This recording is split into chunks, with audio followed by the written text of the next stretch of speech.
ओम नमः पार्वती पते हर हर महादेव। भक्तों, 29 जुलाई 2026 आषाढ़ पूर्णिमा व्रत के दिन जिन लोगों के घर में खाई वो बनाई जाती है, ये तीन चीजें उनके घर में पूरे साल होती है। धन दौलत की वर्षा। जी हां भक्तों, यह आषाढ़ मास की पूर्णिमा पूरे के पूरे 101 वर्षों के बाद दुर्लभ सहयोग में पड़ने जा रही है, क्योंकि यह पूर्णिमा भगवान गणेश जी के सबसे प्रिय दिन बुधवार के दिन आ रही है।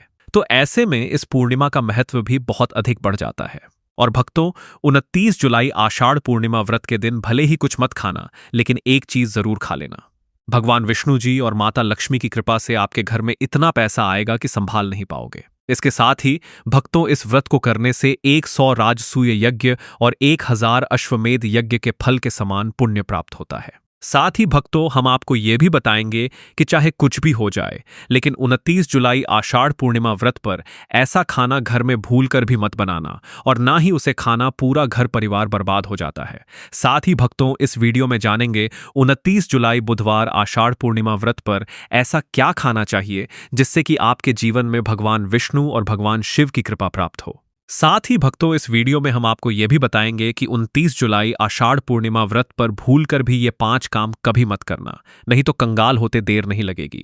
भक्तों, आषाढ़ पूर्णिमा व्रत पर आपको ये 5 काम कभी नहीं करने चाहिए। जो भी व्यक्ति बुधवार आषाढ़ पूर्णिमा व्रत के दिन इन 5 कामों को करता है, उसकी जिंदगी बर्बाद हो जाती है, उसके घर में कंगाली छा जाती है। और जिस घर में भी ये 5 कार्य होते हैं, माता लक्ष्मी ऐसे घर से हमेशा के लिए चली जाती है। भक्तों, साथ में हम आपको यह भी बताएंगे कि 29 जुलाई आषाढ़ पूर्णिमा व्रत के दिन अगर आप इन चीजों का दान कर देते हो तो आपके घर में कभी कभी धन की कमी नहीं होगी, हमेशा ही रुपया पैसा आपके घर में आएगा। तो इसीलिए आप इस प्रवचन को पूरा ही सुने, आधा अधूरा ना सुने। कई लोग होते हैं जो वीडियो को काट काट कर देखते हैं, बीच बीच से देखते हैं, और फिर ऐसे व्यक्ति को जीवन में कभी सफलता हासिल भी नहीं हो सकती। इसीलिए वीडियो को आधा अधूरा छोड़कर ना जाए। भक्तों, चाहे कुछ भी हो जाए, लेकिन पूर्णिमा के दिन एक छोटी सी चीज जरूर खा लेना।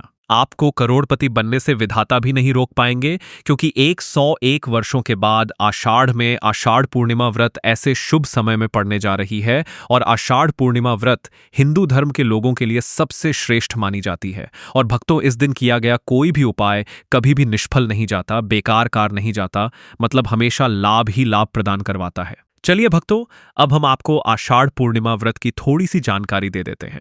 भक्तों, इस बार 2026 में आषाढ़ पूर्णिमा व्रत को लेकर लोगों के मन में शंका कुशंका बनी हुई है कि यह व्रत किस दिन रखा जाएगा। 28 या 29 जुलाई पूजा पाठ कैसे किया जाएगा, शुभ मुहूर्त क्या रहेगा, इस दिन क्या खाना है और क्या नहीं खाना है। इस प्रवचन में हम आपका सारा कंफ्यूजन दूर कर देंगे। बस आपको संपूर्ण जानकारी के लिए इस वीडियो को पूरा जरूर देखें। और भी बहुत सारे लोगों के प्रश्न आ रहे हैं कि आषाढ़ पूर्णिमा व्रत के दिन चावल खा सकते हैं या नहीं खा सकते, पहली बार ये व्रत कर सकते हैं या नहीं। इन सभी प्रश्नों के उत्तर आज हम इस वीडियो में जानेंगे, और ये भी बताएंगे कि वह कौन सी चीज है जो हमें आषाढ़ पूर्णिमा व्रत के दिन जरूर ही खा लेनी चाहिए। अगर आप ये चीज खा लेते हो तो आपको धनवान बनने से विधाता भी रोक नहीं पाएंगे। भक्तों, आषाढ़ पूर्णिमा व्रत है, और आषाढ़ पूर्णिमा व्रत की रात तुलसी में एक चीज जरूर बांध देना चाहिए। अगर आप आषाढ़ पूर्णिमा व्रत के दिन तुलसी में एक चीज बांध देते हो तो माता लक्ष्मी जी की कृपा से आपके जीवन में धन आने के सभी रास्ते खुलते चले जाएंगे। तो भक्तों, आषाढ़ पूर्णिमा व्रत आषाढ़ माह के शुक्ल पक्ष की पूर्णिमा को मनाई जाती है। भारत में इसे अलग अलग जगहों पर अलग अलग नाम से जाना जाता है। जैसे कहीं कहीं पर इसे आषाढ़ पूर्णिमा व्रत, और कहीं न कहीं पर गुरु पूर्णिमा, कहीं कहीं पर बस व्यास पूर्णिमा व्रत के नाम से भी जाना जाता है। धर्म ग्रंथों में कहा गया है कि आषाढ़ पूर्णिमा व्रत आषाढ़ शुक्ल पक्ष की पूर्णिमा होती है, और यह भगवान श्री विष्णु को समर्पित एक अत्यंत पूर्ण व्रत माना गया है। शास्त्रों में कहा गया है कि इस दिन श्रद्धा और भक्ति से व्रत रखने, भगवान विष्णु का स्मरण करने और दान पुण्य करने से मनुष्य अपने जन्म जन्मांतर के पापों से मुक्त होकर मोक्ष की प्राप्ति करता है। इतना ही नहीं, इस व्रत के प्रभाव से मातृवती को ही नहीं बल्कि उसके पितरों को भी स्वर्ग और मोक्ष की प्राप्ति होती है। इसलिए इसे पितृ उद्धारक पूर्णिमा भी कहा गया है। जीवन में सुख, शांति, सौभाग्य, समृद्धि और चारों पुरुषार्थ, धर्म, अर्थ, काम और मोक्ष की प्राप्ति भी इसी व्रत के प्रभाव से होती है। इसी पावन दिन को पूर्णिमा के रूप में भी मनाया जाता है।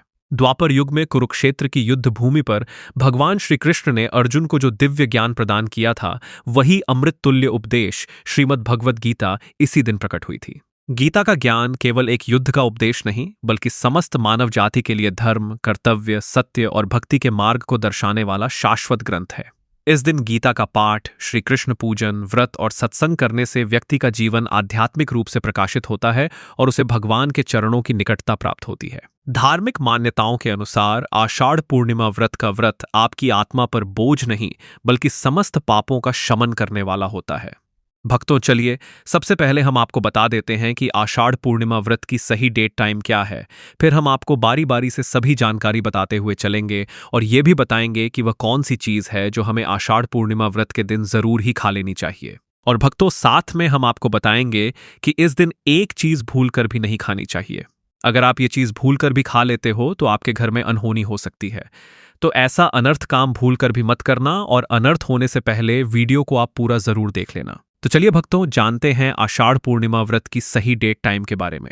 2026 में आषाढ़ पूर्णिमा व्रत की सही डेट टाइम क्या है? आषाढ़ माह के शुक्ल पक्ष की पूर्णिमा तिथि पर आषाढ़ पूर्णिमा व्रत मनाई जाती है। इस साल आषाढ़ माह के शुक्ल पक्ष की पूर्णिमा 28 जुलाई 2026 को शाम 6:18 से शुरू होगी और इसकी समाप्ति अगले दिन 29 जुलाई 2026 को रात 8:05 पर होगी। अब भक्तों, उदया तिथि के अनुसार देखा जाता है। तो इस बार उदया तिथि के अनुसार आषाढ़ पूर्णिमा व्रत का व्रत 28 जुलाई को शुरू होकर 29 जुलाई को समाप्त होगी। चलिए भक्तों, अब हम आषाढ़ पूर्णिमा की सरल पूजा विधि और शुभ मुहूर्त के बारे में जान लेते हैं। इस दिन को सही तरीके से और श्रद्धा के साथ मनाने के लिए सबसे पहले आपको सूर्योदय से पहले ब्रह्म मुहूर्त में उठना है। फिर स्नान करके पूजा स्थान पर जाएं और भगवान सूर्य को एक लोटा जल अर्पित करें। इसके बाद व्रत का संकल्प लें। संकल्प लेने के लिए अपने सीधे हाथ में जल और फूल रखें। फिर 3 बार ओम श्री विष्णु का जाप करें और अपना नाम, गोत्र स्थान, मकान नंबर या फ्लैट नंबर और क्षेत्र का नाम बताएं। इसके बाद अपनी इच्छाएं भगवान के चरणों में समर्पित करें और भगवान को प्रणाम करके जल अर्पित कर दें। अब पूजा की प्रक्रिया के बारे में जानते हैं। सबसे पहले एक अखंड फल जैसे सेब, नारियल या जो भी फल उपलब्ध हो बिना काटे हुए लें और उसे गंगा जल से शुद्ध करें। फिर भगवान श्री विष्णु की तस्वीर या मूर्ति रखें। अगर आपके पास मौली, पान, सुपारी, लौंग, इलायची या पान का पत्ता हो तो उन्हें भी सजाकर रखें। अब भगवान को बुलाने की प्रक्रिया, जिसे प्राण प्रतिष्ठा कहते हैं। इसके लिए भगवान की तस्वीर को स्थापित करके उस स्थान का शुद्धिकरण करें। गंगा जल मिश्रित जल से उस स्थान पर छींटे डालें और एक फूल रखें। फिर भगवान को आचमन कराएं, तिलक लगाएं, अक्षत चढ़ाएं, फूलों की माला पहनाएं और एक पुष्प अर्पित करें। धूप दिखाएं और घी का दीपक जलाएं। ध्यान रखें कि दीपक को उठाना नहीं है। दीपक को जहां रखा है वहां चावल या फूलों का आसन बना लें और फिर दीपक रखें। अब भगवान को नैवेद्य के रूप में जो भी मिठाई आपके पास हो वो अर्पित करें। अगर मिठाई नहीं है तो मिश्री के दाने चढ़ा सकते हैं, लेकिन एक बिना कटा हुआ फल भगवान को जरूर अर्पित करें। फिर भगवान के सामने हाथ जोड़कर 108 बार ओम नमो भगवते वासुदेवाय मंत्र का जाप करें। अपनी मनोकामना की पूर्ति के लिए एक पान का बीड़ा तैयार करें। उसमें 2 लौंग, 2 इलायची और एक सुपारी रखें। इस बीड़े को भगवान को अर्पित करें और 11 बार ओम नमो भगवते वासुदेवाय का जाप करें। फिर अपनी इच्छा भगवान के समक्ष व्यक्त करें। यदि आप धन की प्राप्ति के लिए पूजा कर रहे हैं तो भगवान से धन का आशीर्वाद प्राप्त करें। अब आषाढ़ पूर्णिमा की कथा सुनें या उसका पाठ करें और फिर भगवान की आरती करें। अंत में फल का भोग अर्पित करें और प्रसाद को सभी में वितरित करें। इस दिन अन्न का सेवन न करें। यह व्रत का सबसे बड़ा नियम है। चलिए भक्तों, अब हम जान लेते हैं कि आषाढ़ पूर्णिमा व्रत के दिन क्या न करें। देखिए भक्तों, पहली बात, आषाढ़ पूर्णिमा व्रत के दिन व्यक्ति को किसी भी प्रकार के विवाद, तन झगड़े या दुष्टता से बचना चाहिए। इस दिन किसी से वाद विवाद करना या मानसिक अशांति लाना व्रत का उल्लंघन हो सकता है। व्यक्ति को इस दिन शांत और संयमित रहना चाहिए और किसी से भी द्वेष या कड़वाहट से बचना चाहिए। साथ ही इस दिन झूठ बोलने से भी बचें, क्योंकि व्रत के उद्देश्य के खिलाफ होता है। दूसरी बात, पूर्णिमा के दिन चावल का सेवन नहीं करना चाहिए, क्योंकि धार्मिक मान्यताओं के अनुसार चावल की उत्पत्ति भगवान विष्णु के रोम से मानी जाती है। साथ ही इस दिन बैंगन का सेवन भी वर्जित होता है। तीसरी बात, चावल का सेवन इस दिन नहीं करना चाहिए। पूर्णिमा के दिन चावल का सेवन वर्जित माना जाता है। इसके अलावा इस दिन बाल और नाखून काटने से भी बचना चाहिए। यह व्रत के प्रभाव को कमजोर करना है। चौथी बात, इस दिन जमीन पर सोना चाहिए। यह व्रत के दौरान आत्मनियंत्रण और संयम का प्रतीक होता है। कुछ लोग पूर्णिमा का व्रत बिना नमक के करते हैं, जबकि कुछ लोग सेनाप खाकर व्रत करते हैं। पांचवी बात, इस दिन का मुख्य उद्देश्य भगवान विष्णु की पूजा और ध्यान होता है। इसलिए इस दिन को लौकिक कार्यों से मुक्त होकर पूरी तरह से भक्ति में लीन रहकर बिताना चाहिए। आषाढ़ पूर्णिमा व्रत के दिन भगवान विष्णु की पूजा और विष्णु के मंत्रों का जाप करने से पुण्य की प्राप्ति होती है। यदि आप पूजा में लापरवाही करेंगे या कोई अन्य कार्य करेंगे तो व्रत का पुण्य नहीं मिलेगा। अगली बात, पूर्णिमा के दिन व्रती जातकों को सुबह देर तक सोने से बचना चाहिए। इस दिन हमें जागरूक और ध्यान मग्न रहना चाहिए। साथ ही किसी भी पेड़ या पौधे की पत्तियां और फूल तोड़ने से बचें। खासकर तुलसी के पत्ते भूलकर भी न तोड़ें। अगर भगवान विष्णु को तुलसी अर्पित करनी है तो एक दिन पहले ही पत्ते तोड़कर रख ले। चलिए भक्तों, अब हम जान लेते हैं कि आषाढ़ पूर्णिमा व्रत के व्रत में क्या खाना चाहिए और क्या नहीं खाना चाहिए। भक्तों, आषाढ़ पूर्णिमा व्रत के दिन सेब जरूर खाना चाहिए। शास्त्रों में बताया जाता है कि भगवान के भोग में सेब आदि जरूर अर्पित किया जाता है। अगर आपका व्रत है तो आपको सेब जरूर खाना चाहिए। केला, पपीता, तरबूज और मीठे अंगूर जरूर खाना चाहिए। इन फलों से व्रतधारी को शक्ति मिलती है और व्रत संपूर्ण हो जाता है। शास्त्रों में बताया जाता है कि आषाढ़ पूर्णिमा व्रत के दिनों में सीताफल जरूर खाना चाहिए। सीताफल खाने से 10 ऐसी बीमारियां हैं जो खत्म हो जाती हैं। माना जाता है आषाढ़ पूर्णिमा व्रत के दिनों में सीताफल का घर में प्रवेश होना बड़ा ही शुभ माना गया है। सीताफल खाने से पूर्णिमा का व्रत सफल हो जाता है क्योंकि इसमें माता सीता का आशीर्वाद मिला हुआ होता है। माना जाता है भगवान राम के वनवास के दौरान माता सीता ने यही फल खाया था। आषाढ़ पूर्णिमा व्रत के दौरान इसे जो भी खाता है उसे दुखों का सामना नहीं करना पड़ता। सीताफल आपको जरूर खाना चाहिए। माता सीता प्रसन्न होती है और आशीर्वाद देती है। लेकिन याद रहे, आषाढ़ पूर्णिमा व्रत में बैंगन की सब्जी मत खाना, पाप लगेगा। भक्तों, आषाढ़ पूर्णिमा व्रत में व्रतधारी को डब्बाबंद लस्सी, डब्बाबंद जूस नहीं पीना चाहिए। उसमें कई केमिकल मिले होते हैं जिसके कारण आपका व्रत टूट सकता है। जब भी आप फलों का जूस पिएं तो याद रखें उसमें नमक न डालें, नहीं तो व्रत टूट जाएगा। साथ ही साथ जूस में बर्फ भी नहीं डालना चाहिए। फलों का सादा जूस पीने से व्रत सफल होता है। तो चलिए भक्तों, अब हम आपको बताएंगे कि आषाढ़ पूर्णिमा व्रत के दिन किन चीजों का सेवन नहीं करना चाहिए ताकि आपका व्रत पवित्र और पूर्ण रूप से फलित हो।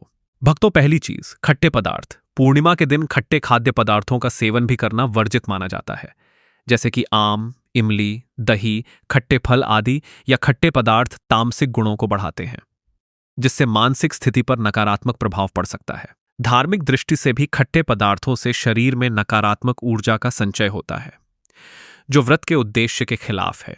इसलिए इस पदार्थों से बचना चाहिए। दूसरा है मांसाहारी भोजन। आषाढ़ पूर्णिमा व्रत के दिन मांसाहारी भोजन का सेवन पूरी तरह से निषेध है। मांसाहार भोजन न केवल शारीरिक दृष्टि से हानिकारक होता है बल्कि आध्यात्मिक रूप से भी हमारे पापों को बढ़ाता है। मांसाहारी भोजन से तामसिक गुण बढ़ते हैं, जो हमारी मानसिक शांति और संतुलन को प्रभावित करते हैं। भगवान विष्णु की पूजा और व्रत में सिर्फ सात्विक भोजन की अनुमति होती है, जो शुद्धता और भक्ति का प्रतीक है। इसलिए इस दिन मांसाहार, अंडे, मुर्गा, मछली या किसी भी प्रकार के मांस का सेवन न करें। इस बात का विशेष ध्यान रखें। भक्तों, तीसरी चीज, शक्कर और मिठाई का सेवन। आषाढ़ पूर्णिमा व्रत के दिन अत्यधिक शक्कर या मिठाई का सेवन भी नहीं करना चाहिए। शक्कर का अधिक सेवन शरीर में राजस और तामसिक गुणों को बढ़ाता है, जो व्रत के उद्देश्य के खिलाफ होता है। मिठाई और शक्कर का सेवन मानसिक स्थिति को प्रभावित कर सकता है और व्रत को संतुलित रखने में मुश्किलें पैदा कर सकता है। हालांकि इस दिन हल्के मीठे फल जैसे केला, सेब, नारियल आदि खाए जा सकते हैं, लेकिन अधिक शक्कर या मिठाई का सेवन करने से बचना चाहिए। इन सभी चीजों से परहेज करते हुए इस पूर्णिमा का पालन करें। भक्तों, आगे की जानकारी देने से पहले अगर आप हमारे चैनल पर नए हैं तो चैनल को सब्सक्राइब करके वीडियो को एक लाइक जरूर करें। भक्तों, आषाढ़ पूर्णिमा का दिन बहुत ही खास होता है। इस दिन अगर आप तुलसी मैया से जुड़ा एक विशेष उपाय कर लें तो आपके जीवन में सुख, शांति और समृद्धि का आगमन निश्चित हो जाता है। आज हम आपको इसी खास उपाय के बारे में बताने जा रहे हैं। शास्त्रों में साफ कहा गया है कि जिस घर में तुलसी का पौधा होता है उस घर में मां लक्ष्मी का वास होता है। वहां हमेशा सुख और समृद्धि बनी रहती है। लेकिन तुलसी माता से जुड़ी कुछ बातें और नियम हैं जिन्हें जानना और अपनाना बेहद जरूरी है। भक्तों, अगर आप अपने परिवार की खुशहाली, समृद्धि और सौभाग्य चाहते हैं तो इस आषाढ़ पूर्णिमा पर तुलसी मैया को चुनरी जरूर चढ़ाएं। ऐसा करने से भगवान विष्णु और माता लक्ष्मी दोनों की विशेष कृपा आपके जीवन में बरसती है। लेकिन अक्सर लोग अनजाने में कुछ ऐसी गलतियां कर बैठते हैं जिनका नतीजा उन्हें भुगतना पड़ता है। जैसे कई लोग अपने घर में तुलसी का पौधा तो लगा लेते हैं लेकिन उसे कभी चुनरी नहीं उड़ाते याद रखें, तुलसी माता को चुनरी अर्पित करना एक बहुत ही शुभ कार्य है। इससे मनोकामनाएं पूरी होती हैं। और भक्तों, ध्यान रखें कि तुलसी के पास कभी कोई अपवित्र या अशुद्ध चीजें ना रखें। तुलसी वहां हमेशा साफ सफाई बनी रहनी चाहिए। साथ ही के पास कभी भी कटु या कड़वे शब्द नहीं बोलने चाहिए, वरना तुलसी मैया नाराज हो जाती है। तो प्रिय भक्तों, आपको यह पावन वीडियो कैसा लगा, हमें कमेंट में जरूर बताएं। अगर आप महादेव के सच्चे भक्त हैं, अगर आपके हृदय में भोलेनाथ के प्रति अटूट श्रद्धा और प्रेम है, अगर आप चाहते हैं कि महादेव की कृपा आपके जीवन में सदा बनी रहे, आपके घर में सुख, शांति और समृद्धि का वास हो, और आप सच्चे मन से महादेव को प्रसन्न करना चाहते हैं, तो अभी इसी क्षण वीडियो को लाइक करें, हमारे YouTube चैनल को सब्सक्राइब करें और कमेंट बॉक्स में पूरे विश्वास और भक्ति के साथ लिखें, हर हर महादेव। धन्यवाद।